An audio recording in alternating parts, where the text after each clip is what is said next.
लेकिन उसका फल मिलने वाला नहीं है।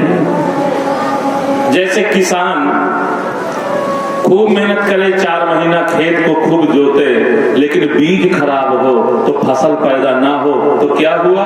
बोले मेहनत तो खूब की लेकिन फसल पैदा नहीं हुई। ऐसे ही अनुष्ठान करें, पूजा करें, पाठ करें, यदि भगवान के चरणों में प्रेम उत्पन्न नहीं हुआ तो सूर्य कहते हैं श्रम एव ही केवलम, केवल मेहनत किया गया, बाकी उसमें कुछ प्राप्ति होने वाली नहीं है। इसलिए भैया भजन के साथ साथ, अनुष्ठान के साथ साथ, पूजा के साथ साथ भगवान के चरणों में प्रेम उत्पन्न होना चाहिए, रति होना चाहिए महाराज, क्योंकि बिना प्रेम के भगवान प्रसन्न होने वाले नहीं हैं। एक बात और बताएं, अवतार के संबंध में पूछा था तो सूर्य ने उत्तर देते हुए कहा कि सारे संसार में ऐसी कौन सी जगह है जहां भगवान ना? जरा बताओ आप। कण कण में भगवान व्याप्त हैं, जितना स्वरूप है सब भगवान का ही तो है। जगृहे पौरुषम रूपम भगवान महदाद भी, वो भगवान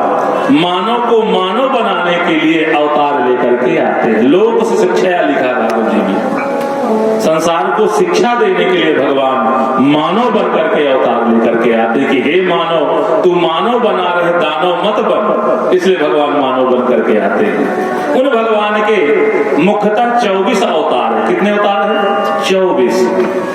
बाकी तो हर जगह, हर पेड़ में, हर कण कण में, जड़ में, चेतन में, हर जगह भगवान है, लेकिन वो भगवान 24 अवतार लेकर आते हैं। और 24 अवतारों से युक्त जिन भगवान की कथा जिस ग्रंथ में है उसी को भागवत कथा कहा गया है। श्रीमद् भागवत उसी को कहा गया। इतने अवतारों की चर्चा प्रत्येक पुराण में नहीं है, केवल भागवत जी में है। इसलिए इदम भागवतम नाम पुराणम ब्रह्म संहितम, इसका नाम भागवत इसीलिए पड़ा। अच्छा, भागवत का अर्थ क्या है? नारद आदि बड़े बड़े महात्मा लोग कहते हैं भांति सर्वेषु शास्त्रेषु गीयते नारदादि वर्तते सर्ववेदेषु तस्मात् भागवतम विदुः। नारद आदि ऋषि लोग जो वीणा में अपने जिन भगवान की गाथा का गायन करते रहते हैं, वेदों में जिनकी महिमा का गायन किया गया, उसे ही भागवत महापुराण कहा गया। और बंधुओं, एक निवेदन करूं आपसे मैं कि समय आने पर भगवान सुखदेव ने महाराज परीक्षित को उसी ग्रंथ को सुनाया था। अब तो यहाँ सौनक ऋषियों ने कहा महाराज उस कथा में आप थे, हे सूत जी, हे सूत जी, 2 बार सूत सूत कहा। की रचना प्रारंभ की, 17 पुराणों की रचना कर दी, लेकिन वेद व्यास जी का मन उदास है, शांति नहीं है। उसी समय नारद जी आए आश्रम पर, नारद जी की पूजा की और उदास मन को देख करके नारद जी ने कहा, हे वेद व्यास जी, हे पाराशर ऋषि के सुपुत्र, आपने समाज के कल्याण के लिए बहुत कुछ कर दिया, लेकिन आपका मन क्यों उदास है? तब वेद व्यास जी ने कहा महाराज अस्तेव में सर्विदम तयोक्तम तथापि नात्मा पंतुष्यते में, मैंने समाज के कल्याण के लिए बहुत कुछ दे दिया, लेकिन मेरा मन क्यों उदास है मैं खुद नहीं जानता। और देखो, ये वेद व्यास जी का प्रश्न आपका हमारा प्रश्न हो सकता है। क्यों? हम भी तो अपने बच्चों के लिए, परिवार के लिए बहुत कुछ कर देते हैं, लेकिन कभी विचार नहीं करते कि हम अपने लिए क्या करें, हमारा मन कैसे शांत रहेगा, इसकी दवा क्या है? विचार किया कभी? बताओ जरा,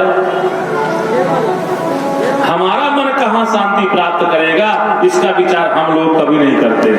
बाकी हमारा बेटा कैसे सुखी रहेगा, हमारी बहू कैसे खुशहाल होगी, हमारा परिवार कैसे खुशहाल होगा, इसका चिंतन तो हम करते हैं, लेकिन हमारा कल्याण कैसे होगा इसका चिंतन हम लोग नहीं करते। यदि करते हो तो बता दो सिर हिला के, और ना करते हो तो मना कर दो। करते हैं कि नहीं करते जी? बोलो, करते हो? अच्छा, कौन कौन करता है कि हमारा कल्याण कैसे होगा? अपने कल्याण का साधन स्वयमेव। ये तो अच्छी बात है कि ये रामलीला कमेटी ने ये पंडाल, ये मंच बढ़िया दे दिया, तो हर साल कोई न कोई व्यास आकर के कुछ भगवान की चर्चा सुना करके ही जाते हैं, है ना? तो अच्छी बात है, ऐसे होना चाहिए। और धन्यवाद के पात्र हैं ये कमेटी के लोग कि लोगों को सत्संग से जोड़े रखा है। भगवत प्राप्ति के 4 मार्ग हैं, नाम, रूप, लीला और धाम। तो कभी रास लीला, कभी राम लीला, कभी राम कथा, कभी कृष्ण कथा, कभी कोई पुराण, कभी शिव कथा, है ना। तो जोड़े हुए हैं लोगों को सत्संग के माध्यम से, तो बहुत बहुत धन्यवाद इनको है। बाकी प्रत्येक मनुष्य को सोचना चाहिए कि मेरा कल्याण कैसे होगा। जब तक सोच अच्छी नहीं होगी तब तक व्यक्ति का कल्याण होने वाला नहीं है। महाराज इस प्रश्न को सुन करके नारद जी ने कहा, वेदव्यास जी भगवान के चरित्रों का गायन करो।